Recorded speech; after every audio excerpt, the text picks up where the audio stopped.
welcome. This is the Wells Report on the USA Radio Network. I'm James Parker sitting in for John David Wells.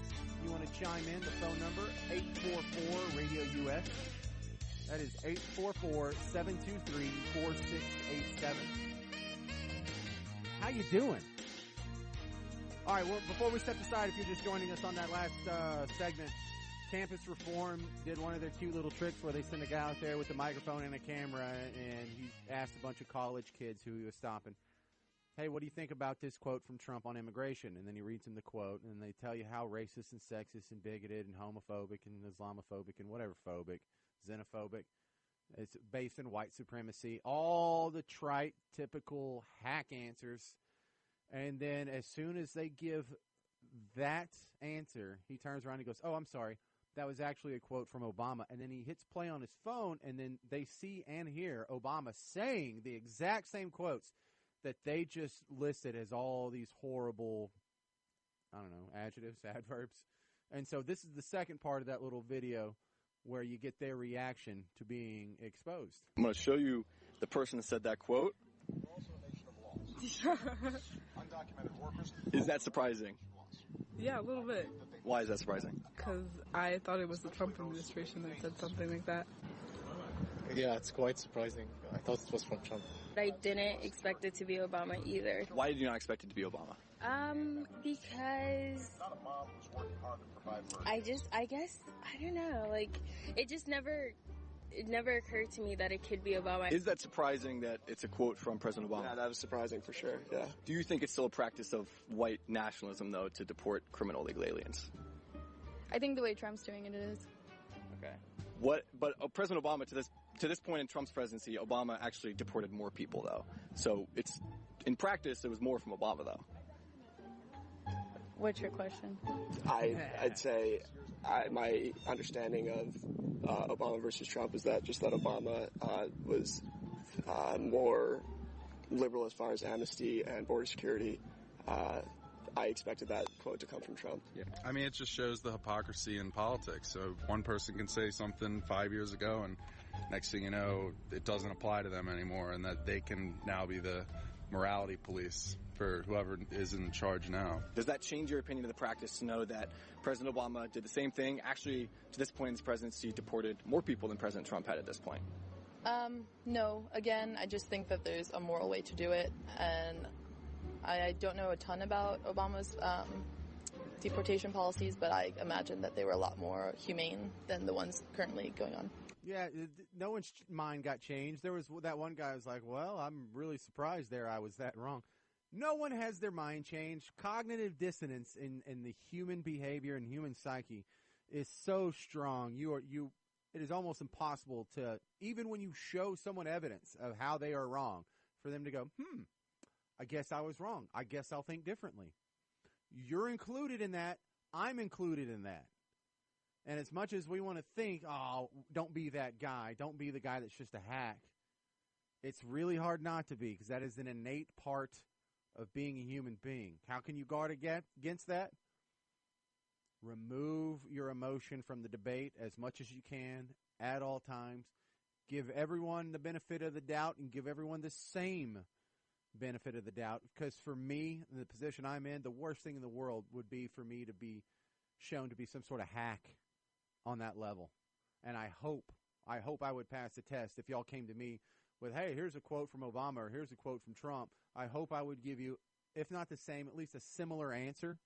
And if I didn't give you the same answer for both, I would at least have a better explanation on why. Well, the context of what they believe compounded with saying this, leads to a different conclusion. I better have something better than, I don't know. I just come from a better place.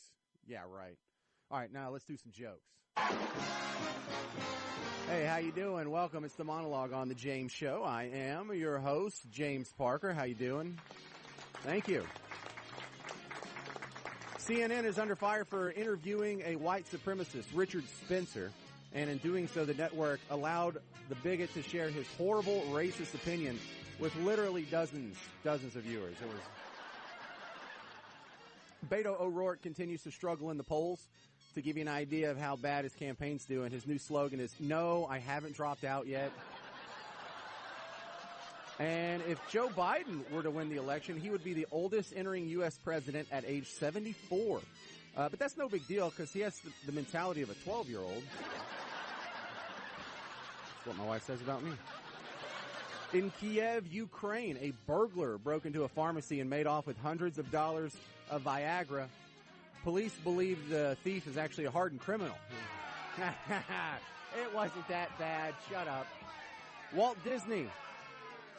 The heiress to the Walt Disney Company, Abigail Disney, was furious after going undercover to Disneyland to investigate working conditions. And she also said Goofy and Pluto are treated like dogs. Pita Pal Food of Houston is having a recall of its hummus due to possible listeria contamination. Health officials say if you've been eating hummus and you're experiencing excessive flatulence, don't worry, that part's normal. That's... Oh, you like hummus jokes, huh? A biopic of Elvis Presley is in the works. Austin Butler is going to play the younger, slender Elvis, and the old, bloated Elvis will be played by Rosie O'Donnell. Good to see her getting some work. In West Virginia, drug abusers are getting high on wasp spray now. They say it's already killed 3 people and a whole bunch of wasps, too. I'm surprised you didn't do that one. Shut up. In Waco, a man is facing drug possession charges after doctors treated his gunshot wound and managed to find 8 grams of meth hidden in his rectum. I think he might be literally speeding his ass off, right? Washington State has legalized medical marijuana now in public schools. And I don't think the kids can smoke medical marijuana on the playground, though, because I think that makes it recreational marijuana, kind of.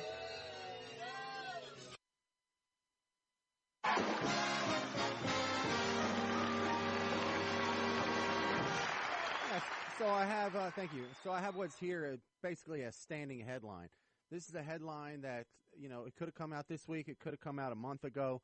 Could have come out a year ago. Could have come out 5 years ago. And probably going forward in 10 years, we will see this exact same headline. Worst case climate change scenario is even worse than we thought. Why aren't y'all scared? You should be so scared. And once I get you scared, we're going to give power and control over the burning of all energy and fossil fuels and production into the hands of the politicians. That's what'll fix it, y'all. But a study of the future global economy has concluded the standard worst-case scenario used by climate scientists is actually not the worst case. They're saying it will get even worse than what we previously thought. To handle this, climatologists using 4 scenarios, each of which describes a possible future, had to ramp up the fear in their models because they weren't getting enough attention. I paraphrased that part. But what's the leading driver behind this new worser than worst case scenario? Seriously, there was a worst case scenario. We haven't acted, so they have to come out with a worser case to try and get our attention. So this is worser than worst case. They say in the article that this is going to be driven by what?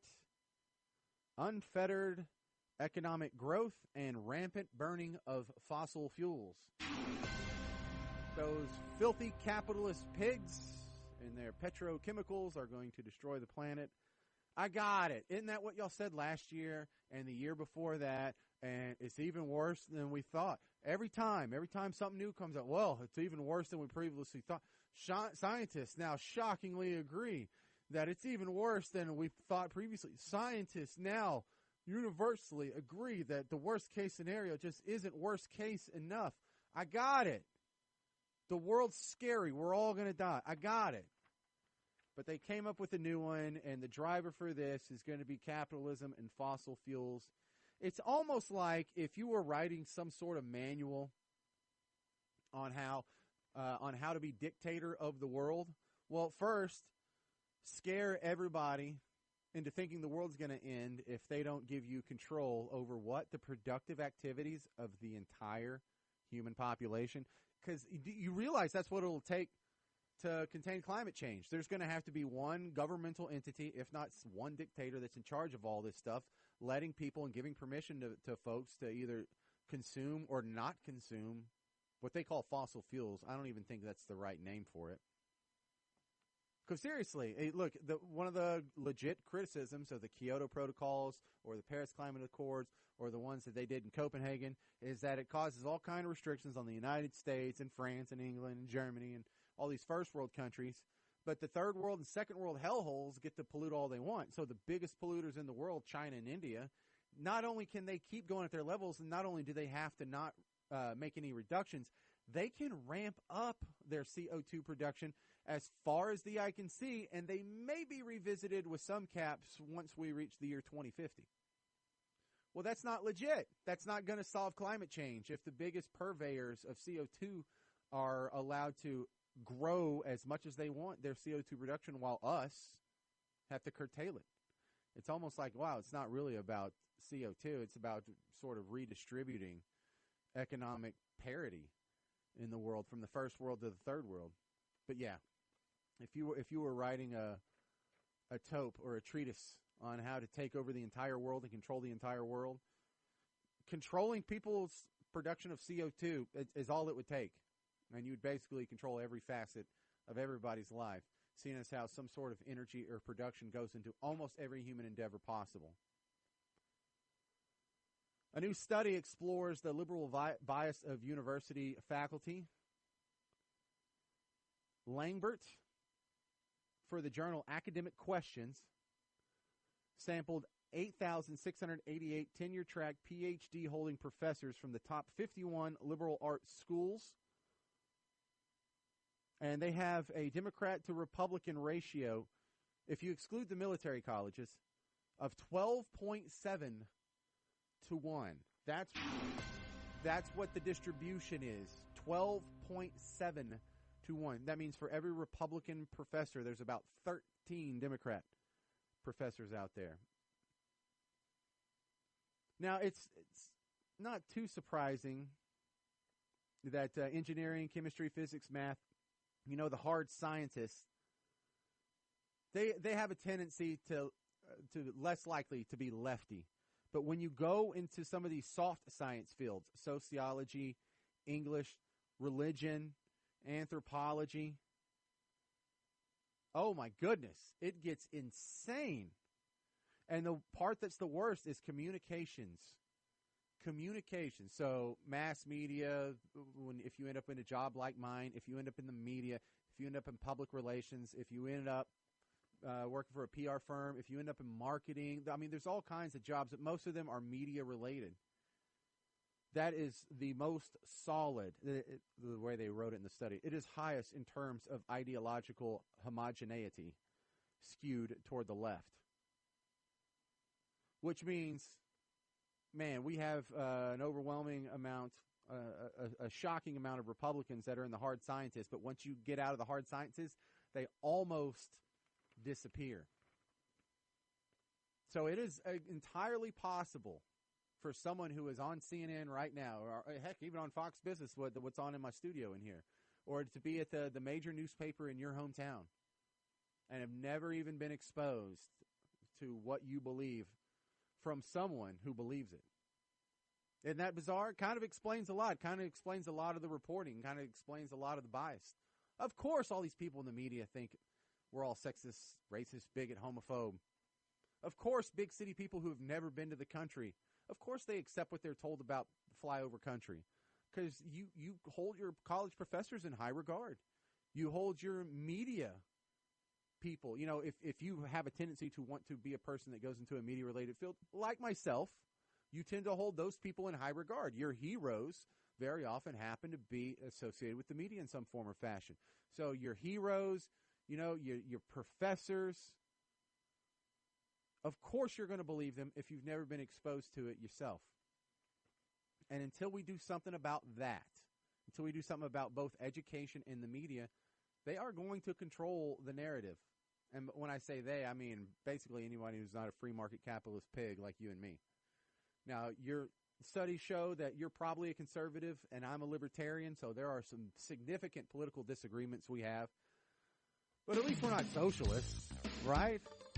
Big, fat, free market capitalist pig, and everything else run second place. Yeah, I want to legalize drugs and gambling and prostitution, but now all of that is second fiddle to the economy in my book. And if you want to hear more from me, here in a couple hours, I'm going to be on the financial talk show that pays my bills the other 6 days a week, Winning at Life with Gregory Ricks. Download the Winning at Life app. And you can also hear us on our flagship station for the USA Radio Network, KBDT.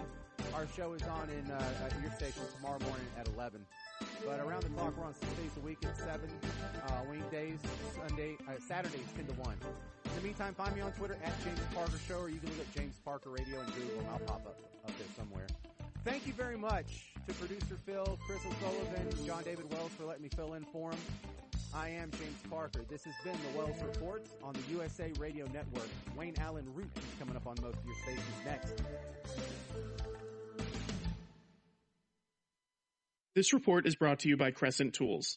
Most toolboxes contain a crescent wrench, which tradesmen and DIYers have trusted for more than a century. But what many call a crescent wrench isn't always the real deal. The reason? True crescent wrenches are made by Crescent Tools, which started producing the adjustable wrench in 1907. However, few realize that Crescent is the brand, not the tool. Nor do they understand that Crescent makes more than just wrenches. Brendan Walsh, Director of Product Management at Crescent Tools.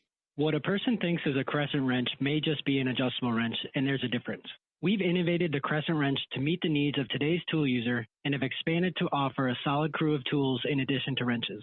While wrenches are their signature products, Crescent manufactures 2,800 tools including files, snips, storage cabinets, and measuring tapes, establishing Crescent Tools as one of the most respected professional hand tool brands in the world. So, the next time you reach into your toolbox, check to see if it's actually a crescent wrench or an imposter. For more information, visit www.crescenttool.com. If your credit card bills have gotten out of hand and you care about your credit, call Consolidated Credit now. If the interest rates on your credit cards are so high, it'll take years to get out of debt. Call Consolidated Credit now. They've helped over 6 million people with credit card debt. Without destroying your credit, they can consolidate your debts into one lower payment, reduce your interest rates, and get you out of debt fast. The program works. Call Consolidated Credit now. Call 800-406-0046. 800-406-0046. That's 800-406-0046. Consolidated Credit Counseling Services, Inc., 5701 West Sunrise Boulevard, Fort Lauderdale, Florida, 33313. Licensed by the New York Department of Financial Services and by the Vermont Department of Financial Regulation. Maryland DM 1492, Oregon DM 80092. Licensed by the Virginia State Corporation. Commission license number DC 83. Service may adversely affect the individual's credit. Non-payment of debt may lead to additional finance charges or collections activity, including legal action, not a loan company. Hey travelers, do you want to save money on your next flight? Then pick up the phone and call. That's right, call, because the best prices are not online. They're with SmartFares. See, SmartFares has special deals with the airlines. When they have unsold seats, they use SmartFares to fill them. So you get airline tickets at ridiculously low prices. Our prices are too low to publish online. With the extra money you'll save, you can book another trip, or treat yourself to dinner or shopping. So stop searching all of those travel sites to find the lowest price on your next flight. Let one of our SmartFares expert travel agents find ridiculously low prices for you. Call SmartFares today and get the best price on your next flight. Guaranteed. Also, save up to 50% off business and first-class tickets. 800-871-3291. 800-871-3291. Again, that's 800-871-3291.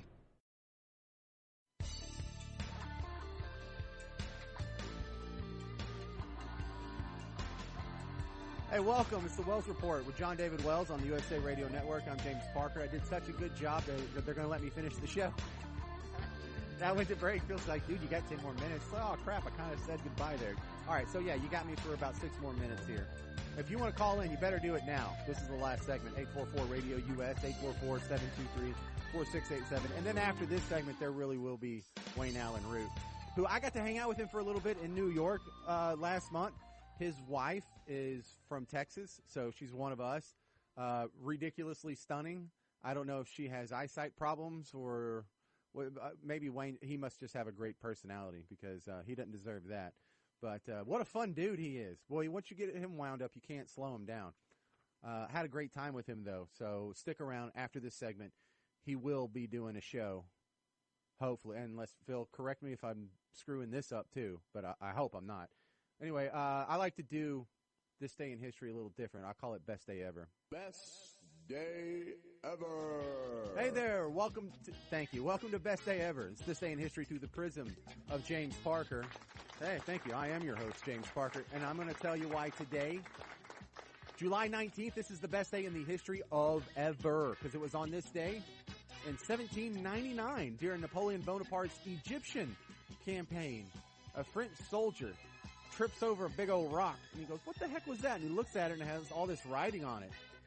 So he pulls up this big black basalt slab, and it's inscribed with a bunch of ancient writing near the town of Rosetta, 35 miles north of Alexandria. We now call this the Rosetta Stone, and it's actually an amazing interpreter, basically. It is the key to unlocking a couple of different languages. It's an amazing find. 1799 Rosetta Stone. It was on this day in 1879. Doc Holliday commits his first murder, killing a man for shooting up his New Mexico saloon. And I don't know if that's technically, no, we're not applauding murder. Wouldn't that be kind of self-defense? You know, if you're defending your property or this guy's already shooting the place up. Is that really, is it murder? I'm on his side. I think he got railroaded on that one. Best Day Ever. It was on this day in 1909. The first unassisted triple play in Major League Baseball was made by Cleveland Indians shortstop Neil Ball in a game against Boston. It was on this day in 1941. The first U.S. Army flying school for black students was dedicated. Where was that? Tuskegee, Alabama. That's right. You would have got that right in Jeopardy, wouldn't you? Or no, you'd have to say, what is Tuskegee, Alabama? Or where is it? I don't know. It was on this day in 1946. Marilyn Monroe acted in her first screen test. I think the director had some fun with her on the casting couch after that. But that being said, it was on this day in 1961. This was the first time an in-flight movie was shown on an airplane. How cool was that? It was for TWA. Yeah, they don't exist anymore. 1961, the first in-flight movie. I guess it was in black and white, too. They didn't even have color then, did they? It was on this day in 1984. Geraldine Ferraro was nominated by the Democrat Party to become the first woman from a major political party to run for office of U.S. Vice President. It was on this day in 1985. Krista McAuliffe of New Hampshire was chosen to be the first school teacher to ride aboard the space shuttle. She died with the others when the Challenger exploded the following year. It was on this day in 1990. Cincinnati Red Pete Rose is sentenced to 5 months in prison for tax evasion. Best Day Ever. It was on this day in 1991. Mike Tyson is alleged to have, and then it was shown in court that he may have raped Desiree Washington, a contestant in the Miss Black America pageant in Indianapolis, Indiana, in a hotel room. And it was on this day in 1992, Ebony Warren was crowned the 24th Miss Black America. Speaking of Miss Black America, I just put that on the Best Day Ever list, the This Day in History list, because seriously, her name's Ebony, and she was Miss Black America. I mean, how awesome is that? Yeah. Best Day Ever. All right, one more story here before we get out for the day, for the weekend. And this is an unfortunate happenstance at South Meck High School in the Charlotte, North Carolina area. A building at South Mecklenburg High School was evacuated Wednesday due to an air quality incident. There was a bunch of kids in the hallway. If you walk past, it smelled horrible, and it was causing students to be nauseous. They had teary eyes, and no one even wanted to go in the building. What happened? Some fella clogged up the toilet so bad, and the clog job was so hard to undo, that when it finally became unstuck, a big cloud of sewer line gas bubbled up with it. They had to evacuate the school for the rest of the day. Now, this is in high school. If they find out whose dump that was, guess what he's going to be for the rest of high school? He's going to be Parker the Pooper, or James the big heinous dump guy. Yeah, you know, James. He's going to the football game Friday. Oh, the guy with the big heinous dump? Yes, that one. Big heinous dump James. So, as bad as your day has been, as bad as your week has been, it's better than that guy. Thank you very much for letting me hang out. I'm James Parker, in for John David Wells. This has been the Wells Report on the USA Radio Network. I weighed 329 pounds. I was a heart attack waiting to happen. I got Andro 400. It makes me not so hungry. I started noticing more energy. I noticed my belly was starting to shrink up. I started seeing weight come off. 80-some pounds. I went from 330 to 245. For a 56-year-old guy to lose that much weight, it took something, brother. I feel great. I feel like I was when I was 35 years old. That was Ruben. Now listen to what Josh says about Andro 400. Well, I'll tell you, man, that stuff really works. It was insane. I've heard the commercials, for a decade. I was like, I'm just going to try it. My pants are, falling off. It really works. I bought suits last year for my new job, and they're falling off of me. It's insane. Guys, if you want to lose belly fat, gain energy, strength, and muscle, and look and feel years younger, try Andro 400, the safe, natural, and affordable way to boost your testosterone. Go to andro400.com or call 888-400-0435. That's 888-400-0435. Andro400.com.